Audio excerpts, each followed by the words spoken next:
They said it was a cruel joke. Ava was humiliated at her own father's will reading, watching her siblings celebrate inheritances of fortunes and mansions. For her, there remained only contempt and the key to a useless building, a condemned ruin that everyone in the city wanted demolished. "Enjoy your pile of trash," was what she heard before being left alone. But what nobody expected was that Ava would accept the challenge. Without money and without support, she entered that cold concrete structure and decided it would be her fresh start. The world looked at that building and saw rubble, but what she built inside changed everything. Stay with me until the end, because you'll see the shock on the faces of those who humiliated her when they finally crossed that door months later. What Ava raised from nothing, brick by brick, left authorities and the entire city completely speechless. You're about to discover that sometimes what others call trash is the foundation for a miracle no one can ignore. And if stories of transformation and determination inspire you the way they inspire us, subscribe to Dreams Don't Age, where we share true stories proving it's never too late to rebuild your life into something extraordinary. The law office occupied the top floor of downtown's most prestigious building. Floor-to-ceiling windows offered skyline views, a constant reminder of power and wealth. Today, those windows witnessed a family tearing itself apart over money. Ava sat in a leather chair that felt too expensive, too everything. She was 38, dressed in a simple black dress, dark hair pulled back. Across the mahogany table sat her siblings. Marcus, 42, checking his phone with impatience, and Diane, 40, wearing a designer suit. Their father, Robert Chen, had died 3 weeks ago, heart attack at 67. He'd built Chen Developments from nothing into one of the region's most successful real estate companies. Now his children waited to hear how his empire would be divided. Attorney James Morrison cleared his throat, adjusting reading glasses. He'd known the Chen family for decades. The discomfort on his face suggested he dreaded what was coming. "I'll proceed with reading Robert Chen's last will and testament, executed 6 months before his passing." Morrison began reading. Marcus received 51% of company shares, giving him controlling interest. Diane received 49%. Both smiled. Neither looked at Ava. Marcus also received the Aspen vacation home, worth $2 million. Diane received the Santa Barbara beach house, valued similarly. Various investments and accounts were divided between them in complex arrangements. Then Morrison paused, looking at Ava with something like pity. "To my daughter Ava, I leave the property located at 347 Sullivan Street, the building, all contents therein, and the land on which it stands." Silence. Then Marcus laughed, a full, genuine laugh echoing off expensive walls. "The Sullivan Street building? Dad gave her the Sullivan Street disaster?" Diane joined in. "Oh my God, that's actually hilarious." "What building?" Ava asked quietly. "You don't even know?" Diane shook her head. "It's this concrete monstrosity Dad bought 20 years ago. The project fell through. It's been sitting empty, condemned. The city's been trying to make him demolish it for years." Marcus showed her his phone, a photo of a grey concrete building covered in graffiti, windows broken, surrounded by chain-link fencing with warning signs. "The structural engineers said it's unsafe to enter. Even the land isn't worth anything because of weird zoning. Dad basically gave you a debt shaped like a building." Morrison cleared his throat. "There's one additional clause. Ava, you cannot sell the building for 1 year from your father's death. After that, you're free to dispose of it." "Can't even sell it," Marcus muttered. "You'll be paying property taxes on worthless real estate for a year before you can dump it." Diane tried sympathy. "We can help.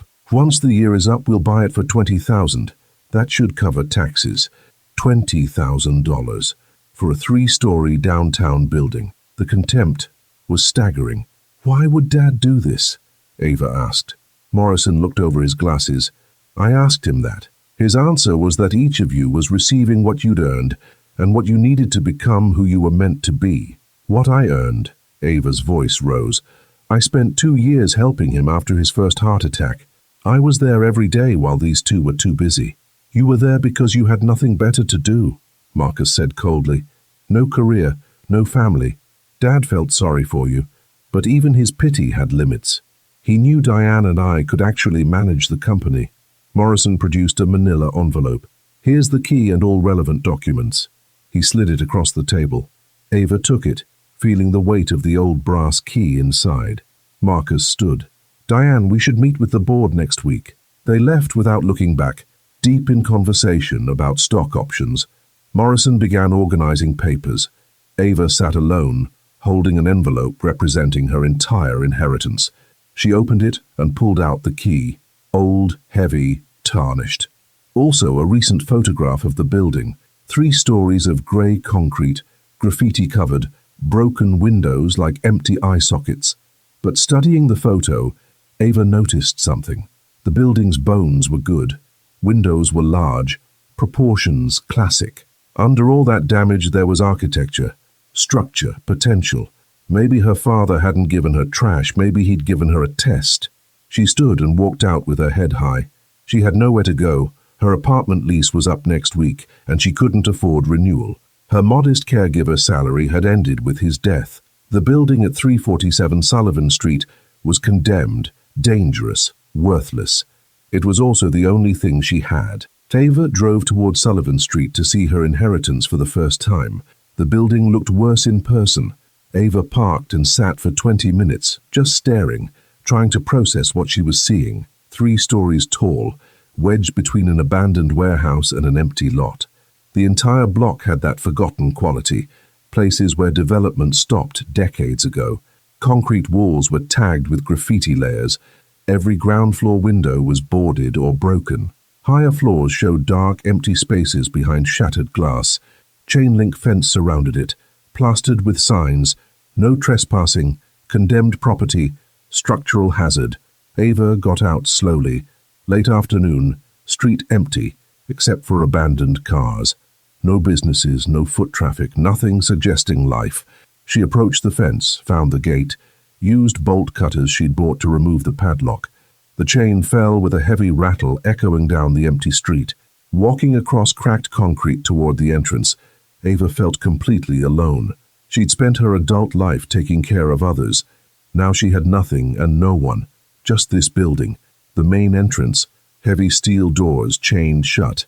Ava used bolt cutters again, arms burning. When chains fell away, she stood before the doors, holding her father's key. The lock was old but solid. The key turned roughly, grinding against rust. Then something gave way with a deep click. Ava pushed. The doors groaned open. The smell hit first: dust, mold, stale air. She pulled out her phone, turned on its flashlight, stepped inside. The entrance had been a lobby, concrete floor covered in debris, broken glass, plaster chunks, trash, water-stained walls covered in graffiti. To her right, a stairwell led into darkness. Ava moved carefully, testing each step. The concrete felt solid. The stairs showed no instability. Second floor, open plan, one large space. Empty, except for broken desks. More broken windows, more graffiti. Third floor similar but smaller. At one end a space that could be habitable, an old office with a door that's still locked. One large window looked out over the city. This would be her home. Ava sat on the cold concrete floor back against the wall, looked out at city lights beginning to glow. From here she could see the downtown skyline her father had helped shape, and she had this cold, empty, condemned space. She should have felt defeated. Instead, she felt something unexpected. She felt free. For the first time in years, nobody needed her to be anything except herself. No obligations, no expectations, no roles to fill. Just her and this building everyone called worthless. Ava checked her bank account. After storage unit, bolt cutters, supplies, she had $372. Not enough for rent anywhere. Not enough for much, but maybe enough to start. She thought about Morrison's words, that her father believed each child received what they needed to become who they were meant to be. Marcus and Diane got money because that's what they understood. But what had he given her? A blank slate, a challenge, a test of vision. Ava stood, brushed dust from her clothes, made a decision. She wouldn't just live here. She would transform this place, Prove the building nobody wanted had more value than anyone imagined. She didn't know how. No money, no construction experience. But she had time, determination, and something her siblings lacked: ability to see potential in broken things. That night, Ava slept on the cold floor of what would become her apartment, wrapped in one blanket from her car. No electricity, no water, no heat, just darkness and silence and distant city sounds. But she also had a key that fit the lock, a door that opened for her, and a year to prove everyone wrong. As she drifted to sleep, exhausted but strangely peaceful, Ava whispered to the empty building, "We're going to be okay, both of us. I promise." Tomorrow, work would begin. Ava woke to sunlight streaming through broken windows, body aching from concrete. But she got up and started working. The first week was brutal. No power tools, just hands and basic implements from a hardware store. She started cleaning, carrying bag after bag of trash down 3 flights to a dumpster she'd convinced a sympathetic company to place outside. Physical work was exhausting but therapeutic. With each armload removed, the building began to breathe easier. She swept floors, cleared spaces, began understanding the layout. On day 8, something changed. Ava was on the 2nd floor, removing water-damaged drywall. The material came apart easily in her hands. She pulled away a large chunk, expecting more damage. Instead, she found beauty. Behind the drywall was a column, not concrete or steel, but cast iron, ornate, decorative cast iron with detailed scrollwork, architectural element from another era, when buildings were designed with artistry. Ava stepped back, staring. One column. She looked around at other walls covered in damaged drywall. What else was hidden? She spent 3 days methodically removing drywall, revealing what had been concealed for decades. More cast iron columns, at least a dozen, arranged throughout the space. And the windows, when she pulled away boards, were massive, 8 feet tall with arched tops. The 3rd floor revealed more secrets. Under drop ceiling tiles, she found the original ceiling, pressed tin, 16 feet high, with decorative patterns. In one corner, hidden behind a partition, a brick fireplace with intact chimney. This building wasn't a concrete disaster. It was a historical structure someone had covered up, modified, then abandoned. Under all the damage was architecture from the late 1800s. Ava stood surrounded by exposed columns and sunlight streaming through huge windows, and understood what her father had given her. Not trash, but a diamond in the rough that only someone willing to work could discover. She researched. City historical records showed 347 Sullivan Street had been built in 1887 as a textile warehouse. Original cast-iron columns manufactured by a local foundry that no longer existed. The building had been considered fine industrial architecture, then in the 1960s converted to offices. Drywall-covered columns, drop ceilings hid original height. Modernization buried everything beautiful. When that business failed, the building sat empty. Her father bought it 20 years ago, probably seeing potential, but he'd been too busy and it continued to decay, until now. Ava spent weeks uncovering, revealing, exposing. She couldn't afford restoration yet, but she could show the building what it really was. She removed every piece of drywall she could reach, every drop ceiling panel, every non-structural partition. The building emerged like sculpture freed from stone. Those columns, those windows, that height. Even damaged, even with broken glass and peeling paint, the space had quality that made Ava catch her breath. She photographed everything, documenting transformation, posted to social media with minimal commentary, just hashtags. She didn't expect anyone to care, but people did. Not many at first, just local architecture enthusiasts. They shared her posts. More people noticed. Someone identified the foundry. Someone else found old photographs showing her building in original glory. The narrative shifted. This wasn't condemned eyesore. This was city history that had been hidden. Ava still had no money, still slept on the floor, ate cheap food, but she had something more valuable. Purpose and vision becoming clearer every day. The building wasn't just her home, it would become something bringing value to others. She didn't know exactly what yet, but she knew it would honor the craftsmanship of those who'd built it in 1887 and served the community in 2024. One evening, watching sunset, Ava thought about her siblings and their inheritance. They'd gotten easy wealth requiring no vision or effort. She'd gotten something harder but infinitely more meaningful, the chance to create something from nothing through determination and work. Her father had known exactly what he was doing. Months passed in grueling work and grinding poverty. Ava's transformation of 347 Sullivan Street consumed every hour of every day, becoming not just a project, but an obsession born of necessity and vision. She lived like a person possessed, woke with sunrise, worked until her body gave out, slept on the floor, started again. Meals from food banks and dollar stores, instant ramen, day-old bread, whatever she could afford. Showered at the 24-hour gym, where she maintained a $10 membership specifically for that access. Clothes were worn and paint-stained, hands permanently dirty despite constant washing. But the building changed in ways that defied its humble beginnings. Ground floor became her focus. For the building to generate any income, she needed a business operating there. But what kind could work in this space, this location, with zero capital for proper renovations? She studied the neighborhood carefully. Sullivan Street was technically downtown, but in a forgotten pocket that had missed the revitalization happening blocks away. There were artists here, working in cheap studios because they couldn't afford anything better. Young people who'd been priced out of trendy neighborhoods. A community existing under the radar, invisible to the city's prosperity. These people needed places to gather. They needed coffee, conversation, community, connection in a world that had pushed them to the margins. Ava decided to build a cafe. Not a fancy one, but a real one. No money for contractors, so she became one. Taught herself through YouTube videos and library books, checked out on a card she'd had since childhood. Plumbing basics, electrical code requirements, carpentry fundamentals.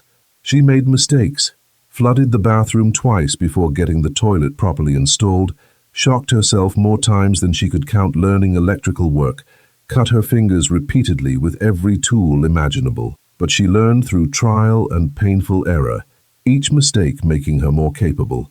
For materials, she became a professional scavenger, visited construction sites at day's end, introducing herself to foremen, asking politely if she could take materials they were discarding.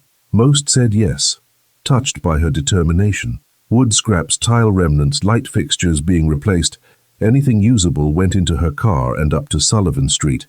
She haunted salvage yards and Craigslist, searching for treasures others didn't see. An old marble countertop someone was replacing. She convinced them to let her take it, then carried it piece by piece up Sullivan Street on a hand truck borrowed from the hardware store, arms shaking with effort. Reclaimed wood from a demolished 19th century barn. She traded 3 days of graphic design work for it, using skills from a brief college stint she'd forgotten about. Windows from a historic home renovation. She drove 2 hours to get them, installed them herself, cutting her hands on the glass but making them fit perfectly in openings that hadn't been measured quite right. The cafe took shape slowly, organically. Cast iron columns became focal features rather than obstacles to hide. Massive windows flooded space with natural light, reducing electricity needs. Exposed brick created warmth and industrial texture. Everything was reclaimed, recycled, reimagined, necessity breeding an aesthetic that felt intentional rather than desperate. She created a serving counter from salvaged oak flooring, each board carefully cleaned and fitted. Tables from old doors she found in an alley, laid across sawhorses made from 2x4s. Chairs from thrift stores, mismatched but somehow cohesive when placed together. A green one here, a wooden one there, a metal one in the corner. Lighting from industrial fixtures she rescued from a factory being demolished, hanging them at different heights to create ambient rather than harsh illumination. The neighborhood noticed. People would stop and peer through windows at what she was building. This woman covered in dust and paint, working alone day after day. Some offered help. A carpenter who was between jobs and saw himself in her struggle spent 3 days helping her frame out the bathroom and build proper counters. An electrician who appreciated what she was doing checked all her wiring for free, making sure it was safe and up to code, probably saving her from burning the place down. A retired plumber walked by one day, saw her struggling with pipes, and simply grabbed a wrench to show her the right way. For the espresso machine, the heart of any cafe, Ava did something that physically hurt. She sold the one piece of jewelry she owned, a necklace her mother had left her, the last tangible connection to a woman who died 5 years ago. She sat in the pawn shop holding that necklace, crying silently, knowing her mother would understand but feeling the loss deeply. The machine cost $1,200 used, and the necklace brought in $1,150. She scraped together the remaining $50 from her nearly empty bank account. The second floor became studios through similar resourcefulness. Ava divided the open space with simple partitions she built from reclaimed materials, creating 6 separate rooms with big windows and those incredible high ceilings. She offered them to local artists at rates they could actually afford, $250 a month, utilities included, with the understanding that they'd help maintain the building and contribute to its community.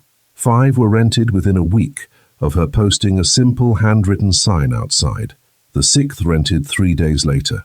The 3rd floor remained partially her home, but she also created communal space there, a kitchen where the studio artists could gather and prepare meals together, a living area with salvaged furniture where they could collaborate, and a rooftop deck she built herself using reclaimed lumber and brackets, accessible through a hatch she installed in the ceiling. That rooftop deck became something truly special, perhaps her proudest achievement. Ava created a garden using nothing but salvaged materials and ingenuity, planters made from old wooden crates lined with plastic sheeting, a rainwater collection system cobbled together from discarded gutters, food-grade barrels she got from a restaurant supply company's trash, and PVC pipes connected with careful precision. Plants propagated from cuttings people gave her when she mentioned what she was doing. Herbs, vegetables, flowers, all growing in what had been dead air and forgotten space. The garden served multiple purposes with elegant efficiency. It grew herbs and vegetables for the cafe below, reducing food costs while providing fresh ingredients. It filtered and captured rainwater that the building could use for non-potable purposes, reducing water bills. It created a retreat where people could go to find peace in the middle of urban chaos. And it symbolized everything Ava was trying to do, taking what others discarded and transforming it into something alive, productive, beautiful. Every element served multiple functions because it had to. Every choice was made with purpose because she couldn't afford waste. Nothing was superfluous because she didn't have the luxury of excess. Ava lost significant weight during these months, her body becoming lean and muscular from constant physical labor. Her hands developed thick calluses that would probably never completely soften. She learned to function on 5 hours of sleep, to ignore the persistent ache in her shoulders and back, to push through exhaustion that felt like walking through deep water. She learned to solve problems with creativity instead of money, to see potential in trash, to believe in possibility when reality suggested defeat. She also learned something profound about herself. She was so much stronger than she'd ever imagined. The person who'd spent years taking care of others, who'd seemed content to live in their shadows and make their lives easier, had been capable of this all along. She just needed the right challenge, the right motivation, the right combination of desperation and vision to reveal it. The building's transformation happened so gradually that Ava didn't fully notice it at first. She was too close, too focused on daily tasks and immediate problems, but others noticed. Her social media posts, which had started with just her sister's old phone and a few random followers, now had thousands of people watching. They followed the story of this woman single-handedly renovating a condemned building, transforming literal trash into documented beauty, one exhausting day at a time. News outlets started reaching out for interviews. She declined most, not wanting attention or exposure, just wanting to work and build and create. But the story spread anyway, passed from person to person, shared on platforms she didn't fully understand. the daughter who inherited garbage and turned it into something approaching gold. Local businesses began offering support in small but meaningful ways. A coffee roaster provided beans at cost because they believed in what she was doing. A bakery offered to supply pastries on consignment, taking payment only after they sold. The hardware store started giving her contractor pricing without her even asking, the owner saying simply that anyone working that hard deserved a break. The neighborhood that had forgotten Sullivan Street began to remember it, to notice it, to care about it. People started walking by specifically to see progress, stopping to look through the windows, asking when the cafe would open and could they be first in line. There was an energy building, a sense that something special was happening here, something real in a city full of manufactured experiences. But Ava kept her focus internal. She didn't trust attention, didn't want to count on anyone else's support or approval. She'd learned that lesson from her family. The only person you could truly depend on, the only person who'd be there when everything went wrong, was yourself. Still, there were moments when the kindness of strangers broke through her isolation and self-sufficiency, like the elderly man who stopped by one evening with his dinner, 2 plates of homemade pasta, and insisted she take one because you looked like you could use a real meal and nobody should work this hard alone. Or the woman who left a box of art supplies for the studio artists with a note saying, "Every creative space needs color, and people creating beauty deserve beauty around them." These small acts of unprompted community reminded Ava why she was doing this, not just to prove her siblings wrong or honor her father's test or transform a building, but to create a space that gave to others what these strangers had given her: support, belief, possibility, the feeling that someone saw you and thought you mattered. 6 months after she'd first entered the building as its owner, the cafe was nearly ready to open. The space was beautiful in an unconventional, authentic way. Every surface told a story of resourcefulness and resilience. It looked nothing like the polished, expensive cafes in trendy neighborhoods with their designer everything. It looked real, earned, lived in from the moment of its birth. Ava stood in the middle of the space one evening, exhausted but deeply satisfied in a way she'd never felt before. She'd done this, against all odds, against all reasonable expectations, with no money and no help except what she'd earned through her determination. She'd taken a condemned building that everyone called worthless and made it breathe again. But she wasn't done yet. There was one more element the space needed, something that would tie it all together and make it truly complete, truly special, truly hers. She just had to figure out what that was. The transformation reached a tipping point. Ava was too focused on final details to notice how outside perception had shifted. The building at 347 Sullivan Street was no longer condemned eyesore. It had become a destination. Her social media posts had gained serious following. Architecture students used her project in coursework. Sustainability advocates praised her rainwater system and reclaimed materials. Local news ran a feature calling her the woman who saw beauty where others saw garbage. But the real phenomenon was simpler. People just wanted to experience the space she'd created. The cafe opened on a Tuesday morning with no ceremony, no advertising. Just Ava unlocking doors at 7 a.m. and brewing first coffee. By 8, there was a line. By noon, every table was full. By closing, she'd sold out of everything. The magic was in details.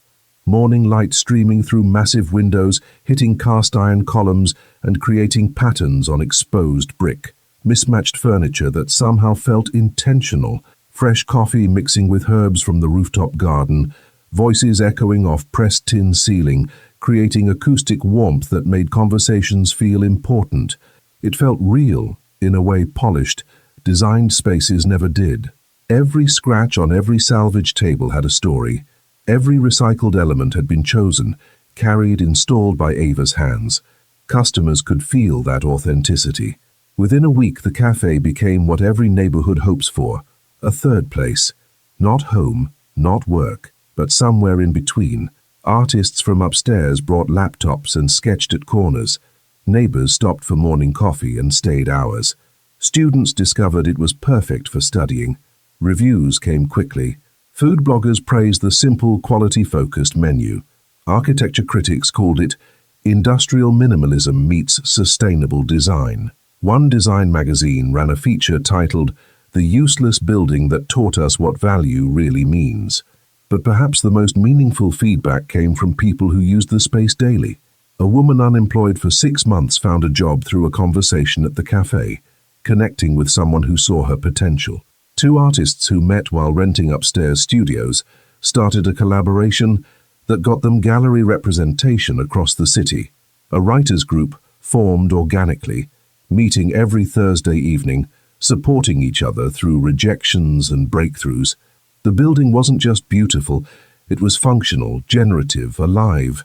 Ava watched with pride and surrealism. 6 months ago, she'd slept on cold concrete with $300. Now she ran a thriving business in a building that had become an unlikely landmark. The money situation improved dramatically. The cafe generated steady income. Upstairs, studios provided reliable rent. Ava could afford to pay herself modestly, to hire help, to stop living in survival mode. But she remained humble.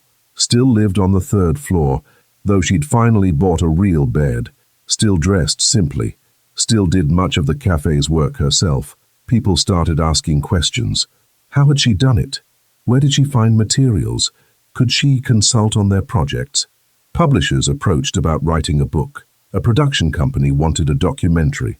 Ava declined most offers. She wasn't interested in becoming a personality.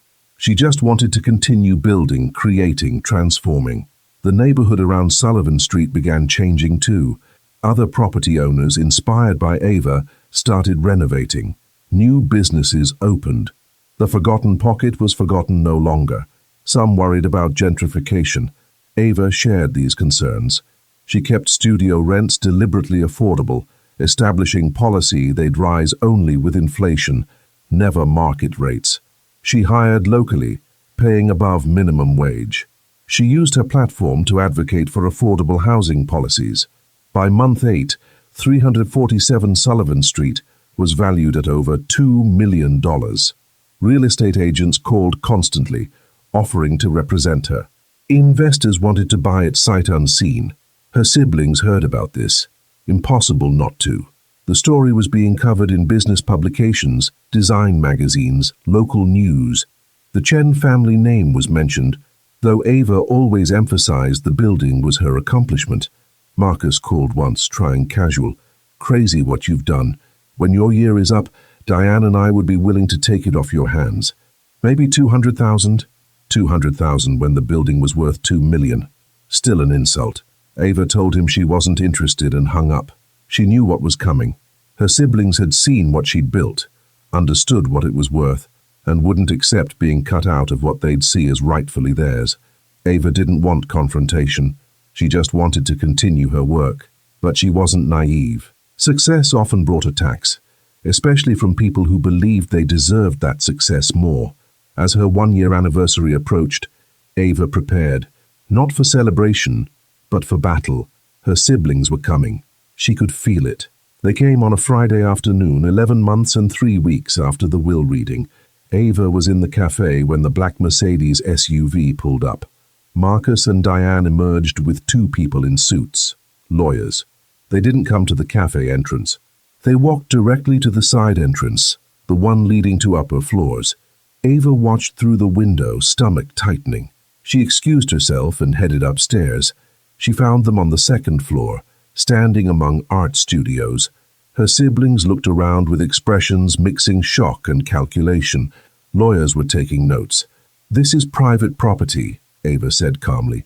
"You can't just walk in." Marcus turned. "Actually, we can. This building is part of Dad's estate, which means executors have a right to inspect it. The building was left to me. The estate doesn't have rights here." Diane stepped forward, softer. "We're not here to fight. Can we talk somewhere private?" Against better judgment, Ava led them to the 3rd floor communal kitchen. The 4 stood in the space she'd created from nothing, and Ava could see her siblings cataloging every detail, calculating value. "This is impressive," Marcus began, attempting sincerity. "We underestimated you, and I apologize." "What do you want?" Ava asked directly. One lawyer opened a briefcase, produced documents. Mr. Marcus Chen and Ms. Diane Chen are prepared to purchase this property for $1 million, conditional upon immediate sale. The year restriction isn't up for another week. We're aware. However, we're prepared to argue the restriction is invalid. Our legal analysis suggests prohibiting a beneficiary from selling inherited property for an extended period may violate property law principles. We believe a court would overturn that clause. Diane added, $1 million, Ava. Life-changing money. You've proven you can do this work. Why not take the win and move on? Ava looked at her siblings in their expensive clothes and presumptuous expressions. They truly believed she should be grateful. No, she said simply. Marcus's fake friendliness vanished. Don't be stupid. You got lucky. Caught a trend, got attention. But these things don't last. The neighborhood will change, or the market will shift. Property taxes are about to jump with the new valuation. Insurance on mixed use like this, you'll need better coverage. And what happens when the roof needs replacing or plumbing fails? You don't have reserves for that. He was trying to scare her. Part of it was working.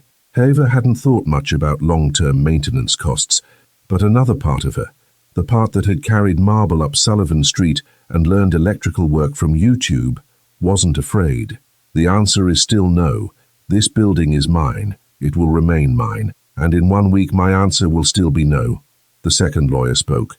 Ms. Chen, you should know we're prepared to file suit to contest the will. We believe there's grounds to argue undue influence, diminished capacity and improper execution. Our father was completely sound, according to you. But you were the one taking care of him, controlling his environment. You were the last one with him. Who knows what pressure you put on him? The accusation was outrageous, but Ava saw the calculation. They were building a legal strategy based on lies because they couldn't accept their father had made his choice deliberately. Get out, Ava said quietly but firmly. Get out of my building now. We're not done, Marcus started. Yes, you are. This is my property, you're trespassing. If you don't leave immediately, I'm calling police. Diane tried once more.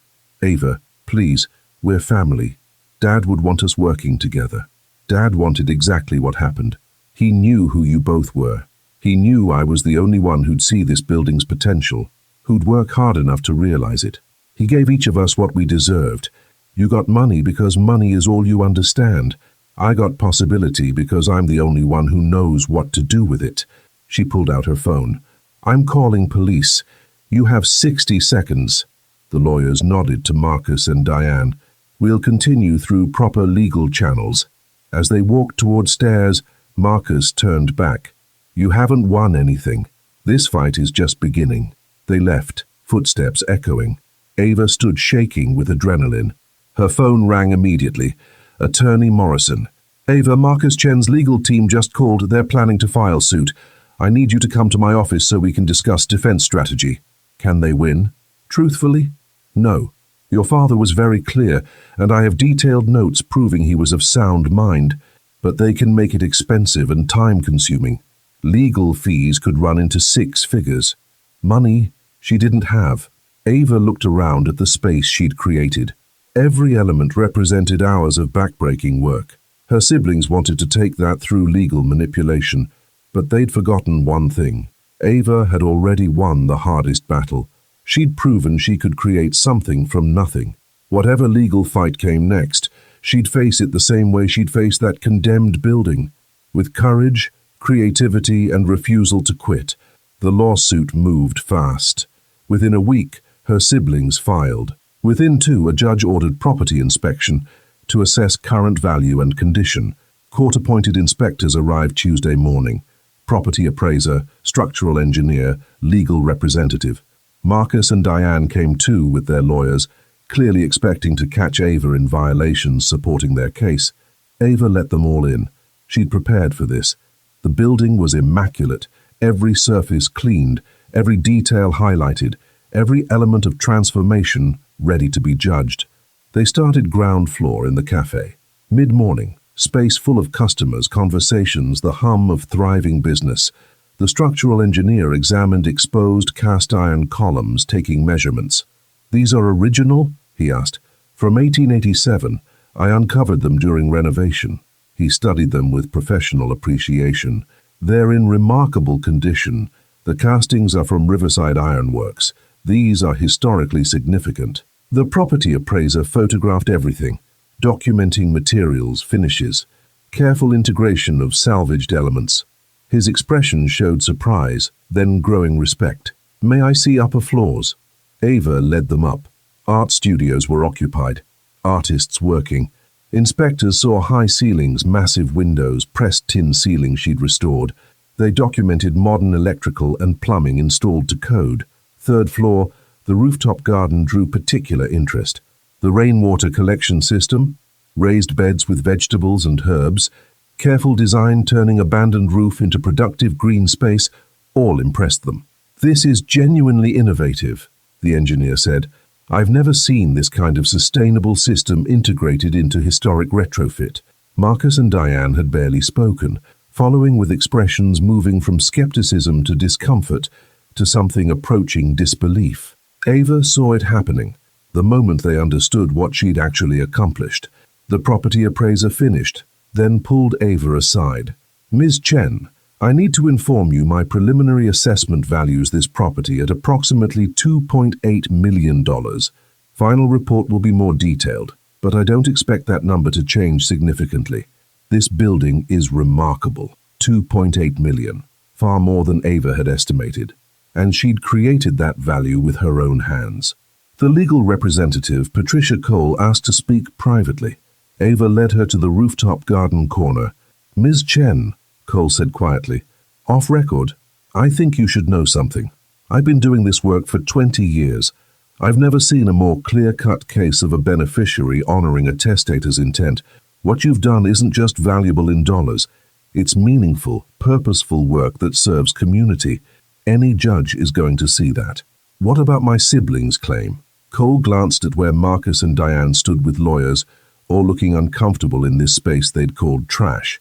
"Between you and me, their case is weak. Claims of undue influence require evidence. They have none. Your father's mental competency is documented, and frankly, the fact that his assessment of each child's character has proven so accurate works against them." "What do you mean?" "He gave them money, and they squandered it. He gave you potential, and you transformed it into something extraordinary. That's not random chance, that's a father who understood his children." The inspection concluded. The official party left, promising reports within the week.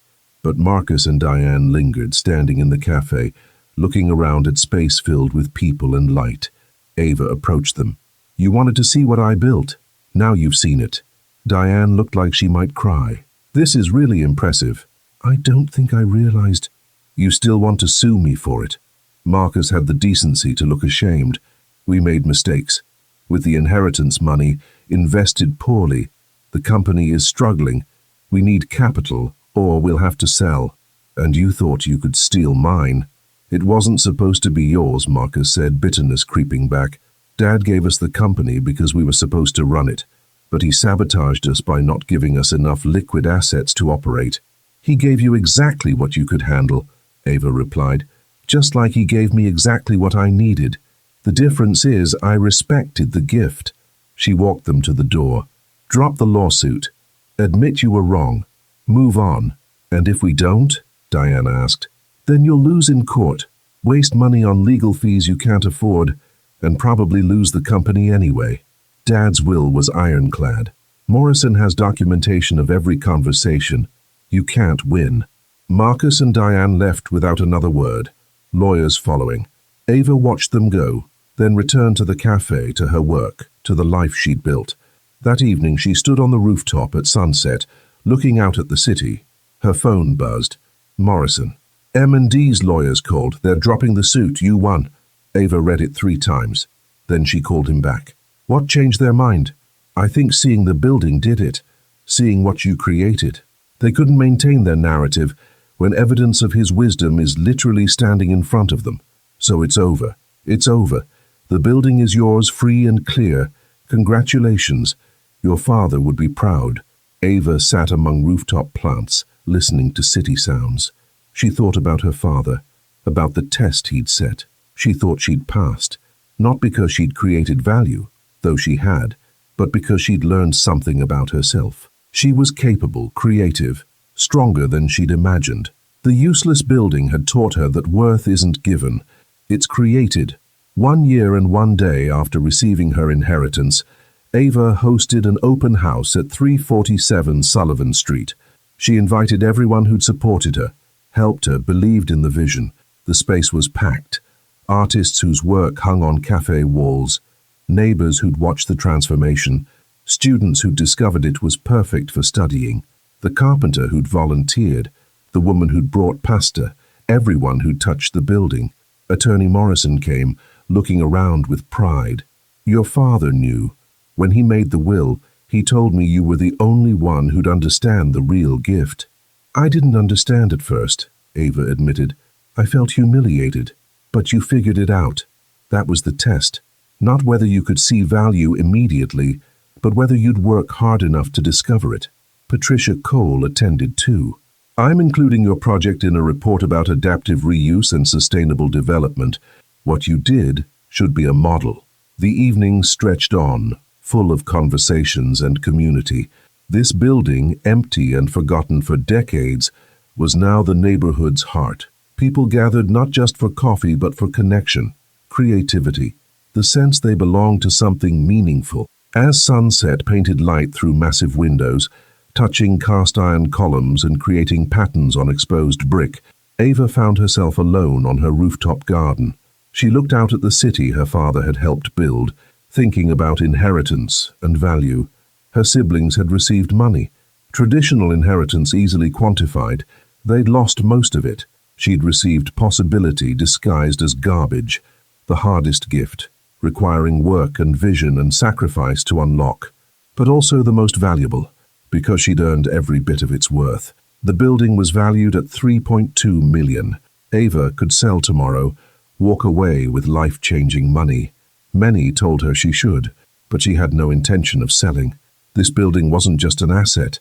It was her life's work, her proof she could create something meaningful. The cafe, the studios, the community, these mattered more than any bank account number. Her phone buzzed. Marcus, congratulations on the anniversary. You were right about everything. I'm sorry. Small apology, late and inadequate, but it was something. Ava didn't reply immediately. She put her phone away and returned to the party, to people who'd chosen to be part of her story. Later, after everyone left and the building was quiet, Ava did her usual walkthrough. She ran her hand along those cast-iron columns, feeling history embedded in metal, thinking about craftsmen who'd cast them in 1887. Everything of value was built to last. Buildings, communities, self-worth. She'd inherited a condemned structure and transformed it into something extraordinary. But the real transformation hadn't been the building, it had been herself. Ava climbed to the 3rd floor, to the space that was her home, and looked out at the city one more time. Tomorrow, the cafe would open at 7. The artists would work in their studios. The building would continue being what she'd made it, a place where broken things became beautiful, where discarded materials found new purpose, where forgotten people discovered they still mattered. This was her father's true gift, not the building itself, but the opportunity to discover who she really was and what she was capable of creating when given the chance and the freedom to succeed on her own terms.